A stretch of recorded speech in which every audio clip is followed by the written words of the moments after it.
तो फ्रेंड्स 2 दिन पहले हमारे चैनल पे कमेंट आया था बायो ऑब्जेक्टिव करके, जो कि चैनल है, उन्होंने कमेंट किया था कि सर लुसेंट बुक का शॉर्ट नोट्स पे वीडियो बनाइए प्लीज़। तो इनकी जो बात थी बहुत अच्छी बात थी, मैंने जस्ट उनका पढ़ा और उनको एक रिप्लाई किया, वेरी गुड आइडिया। तो मैंने सोचा कि बहुत ही अच्छी उन्होंने बात कही है, तो क्यों ना इसको स्टार्ट किया जाए। और फाइनली फ्रेंड्स हम लोग यहाँ पे लेकर आ चुके हैं लुसेंट शॉर्ट नोट्स का वीडियो। शॉर्ट नोट्स में क्या होगा कि जो भी रेड कलर वाली आपको बुक में देखने को मिला है ना कि ब्रैकेट में करके पूरा आपको एक शॉर्ट नोट्स वहाँ पे तैयार किया गया कुछ इस तरह से। तो ये एग्ज़ाम्स में डायरेक्ट क्वेश्चंस यहाँ से पूछे जाते हैं, तो इन्हें याद रखना बहुत इंपॉर्टेंट है। तो आपने तो बुक में पढ़ करके रट करके याद किया है, लेकिन फ्रेंड्स अगर आप एक बार वीडियो को देख करके और याद करेंगे तो वो थोड़ा ज़्यादा समय तक आपको याद रहता है और टाइम टू टाइम रिविजन्स भी आप कर पाएंगे। तो हमने सोचा कि चलो उनकी बातें भी हो जाएगी और यहाँ पे आपके लिए रिविजन्स के पर्पज़ से भी मैं इस वीडियो को बना दूंगा।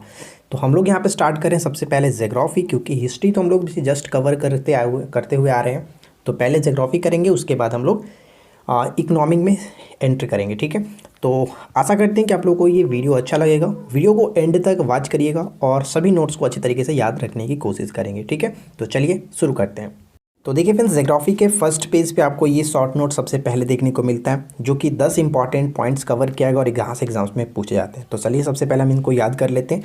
पहला पॉइंट है कि भूगोल के जनक किसे माना जाता है? हिकेटियस। भूगोल के जनक के रूप में हिकेटियस को माना जाता है। वर्तमान भूगोल के जनक कौन है? वर्तमान भूगोल के जनक अलेक्जेंडर वान हम्बोल्ट। अलेक्जेंडर वान हम्बोल्ट। व्यवस्थित भूगोल के जनक कौन है? व्यवस्थित भूगोल के जनक इरेटोस्थनीज। इरेटोस्थनीज ने ही सबसे पहले ज्योग्राफी का शब्द को भी दिया था। जैसे ज्योग्राफी का शब्द के प्रथम प्रस्तावक थे इरेटोस्थनीज, राइट, इरेटोस्थनीज। भौतिक भूगोल का जनक किसे माना जाता है? भौतिक भूगोल के जनक पॉलीडोनियम। पॉलीडोनियम यहाँ पे राइट आंसर होगा। सांस्कृतिक भूगोल के जनक कार्ल ओ सावर। सांस्कृतिक भूगोल के जनक कार्ल ओ सावर, ठीक है।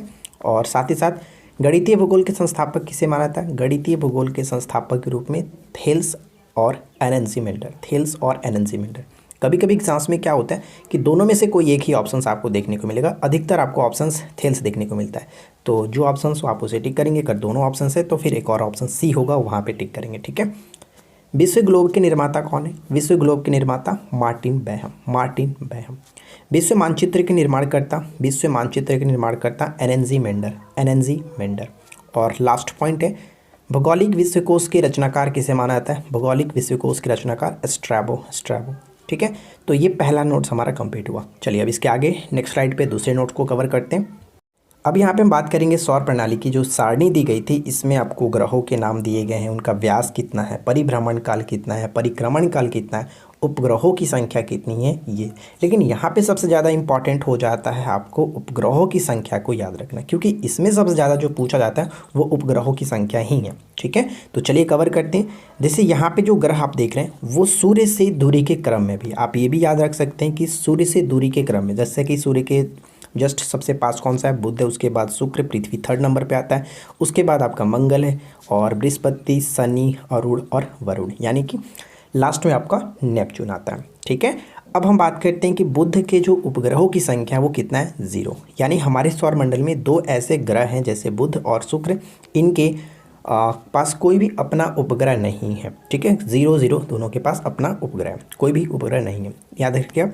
जैसे हमारी पृथ्वी है, पृथ्वी का एक अपना उपग्रह जिसको हम लोग चंद्रमा के नाम से जानते हैं, एक, ये याद रखना है। मंगल ग्रह के 2 उपग्रह हैं, जैसे हम लोग फोबोस और डिमोस के नाम से जानते हैं। और हमारे सौरमंडल का सबसे छोटा ग्रह छोटा उपग्रह अभी तक जो कि डिमोस ही है, याद रखना है, ठीक है। बृहस्पति के उपग्रहों की संख्या यहाँ पे 67 और सबसे ज़्यादा जो कि सबसे बड़ा जो है, सबसे बड़ा इसका क्या होता है? गैनीमीड। गैनीमीड। और यूरोपा भी आपको याद रखना है, यूरोपा भी इसी का है, ये याद रखिएगा। अगर हम बात करें शनि ग्रह की उपग्रहों की संख्या तो 82 हो चुका है। 82, आप इसको थोड़ा सा चेंज कर लेंगे, 82 होगा।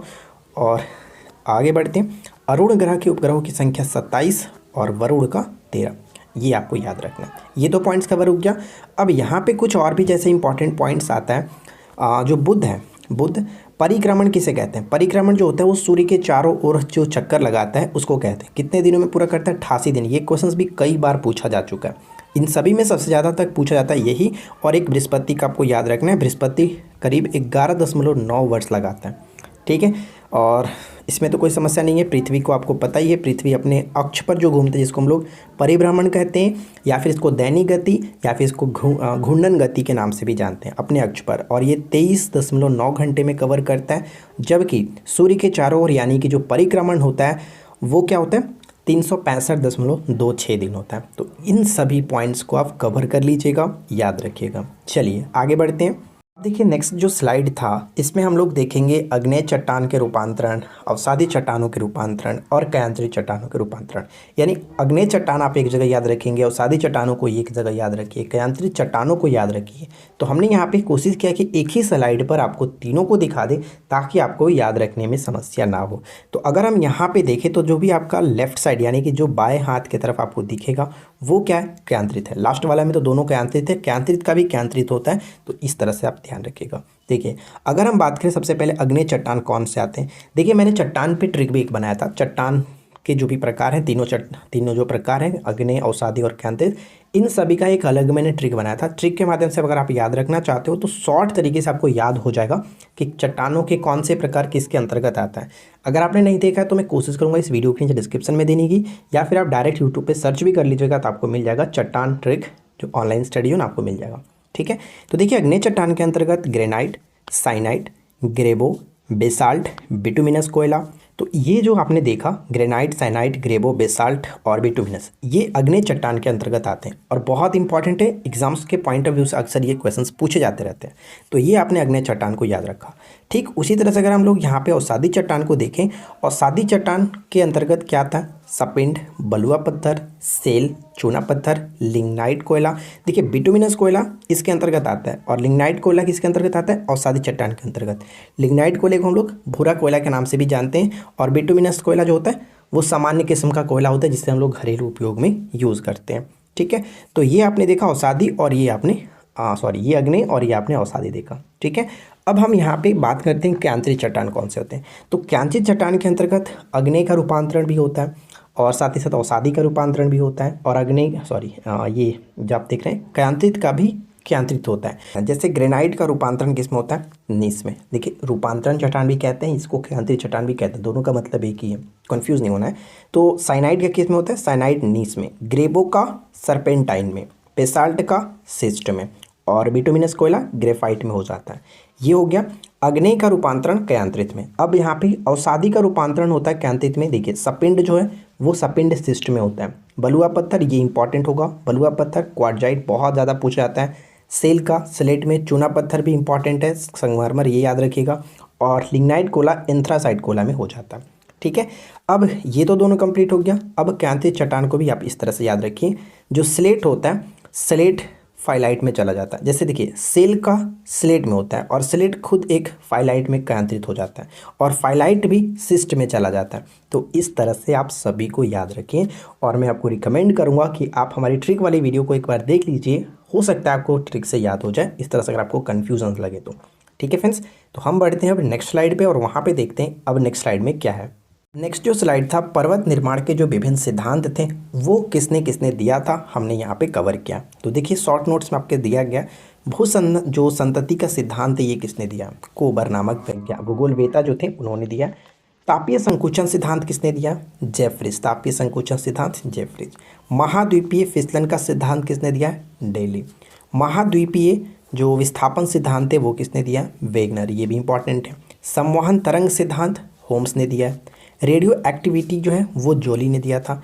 जबकि प्लेट विवर्तनी, ये सबसे इंपॉर्टेंट है, प्लेट विवर्तनी का सिद्धांत हैरी हेस ने दिया था।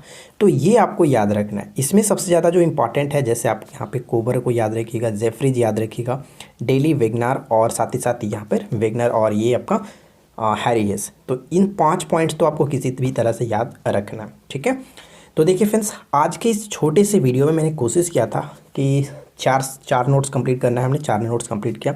आई होप कि आप लोगों को ये छोटा सा वीडियो अच्छा लगा होगा। हम लोग नेक्स्ट जो स्लाइड लेंगे, यानी जो नेक्स्ट हमारा वीडियो आएगा उसमें हम लोग कोशिश करेंगे 7 से 8 नोट्स को एक ही वीडियो में कवर करें, ताकि ये जल्दी से कंप्लीट हो जाए।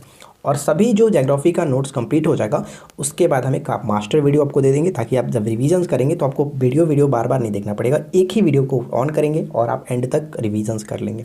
ठीक है। तो वीडियो अगर आपको अच्छा लगे तो वीडियो को ज़्यादा से ज़्यादा लाइक करिए, दोस्तों के साथ शेयर करिए, साथ ही साथ चैनल को सब्सक्राइब करके नोटिफिकेशन बेल आइकन को ऑल पे सेट कर लीजिए, ताकि हम नेक्स्ट वीडियो बनाएं तो और हमें अच्छा लगे। ठीक है, ज़्यादा से ज़्यादा सपोर्ट करिए। और एक चीज़ फ्रेंड्स और बता दूँ, ध्यान रखिएगा, हमने एक न्यू चैनल ब्लॉग का स्टार्ट किया जिसमें हम लोग अपने बारे में बहुत सारी चीज़ें आपको बताएंगे, हमारे विलेज के बारे में, हमारे एरिया के बारे में। तो अगर आप इंटरेस्ट रखते हैं तो इस वीडियो के नीचे डिस्क्रिप्शन में मैंने अपने न्यू ब्लॉग का चैनल का लिंक दिया है, आप उसे चेक कर लिए और अच्छा लगे तो सब्सक्राइब कर लीजिएगा और साथ ही साथ हमें सपोर्ट करिएगा।